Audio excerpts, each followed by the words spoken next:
Je l'ai dit dès l'entame de ce journal, le ministre d'État en charge de l'urbanisme et habitat, Pius Mwai-Bilumbayo, vient de sommer le propriétaire d'un immeuble de 13 niveaux construit sans respect des normes architecturales requises.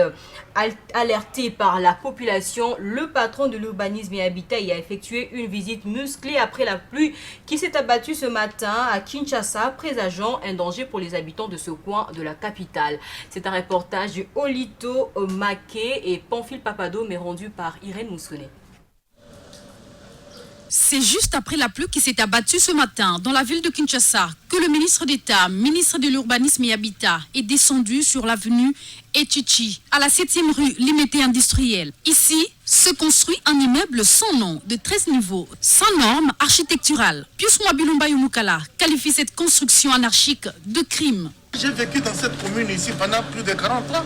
Des choses comme ça, j'ai jamais vu. C'est pas possible. Je ne suis pas venu dans ce ministère pour voir les Congolais vivre dans des conditions comme ça. Moi, j'ai une mission, écoutez, messieurs, j'ai une mission qui m'a été confiée par le président de la République, par le chef du gouvernement Ilonga.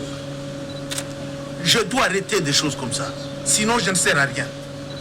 Soucieux de faire respecter les lois de la République en matière d'urbanisme et d'habitat, conformément à la vision du chef de l'État Félix-Antoine Tshisekedi Tshilombo et sous la houlette du Premier ministre Sylvestre Ilunga Ilunkamba, le ministre d'État, ministre d'Urbanisme et Habitat, a convoqué d'urgence le propriétaire de ces labyrinthes dans son cabinet de travail en vue de lui fournir des explications adéquates. Les voisins de cet immeuble n'ont pas manqué des mots. Donc, vraiment, parce que tout le monde immeuble a barre de 6, mais tout le monde a immeuble a barre de 12.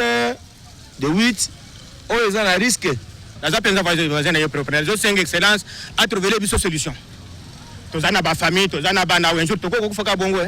La descente du ministre d'État, ministre de l'Urbanisme et Habitat dans ce quartier pour apporter une solution à ses voisins qui courent un danger permanent.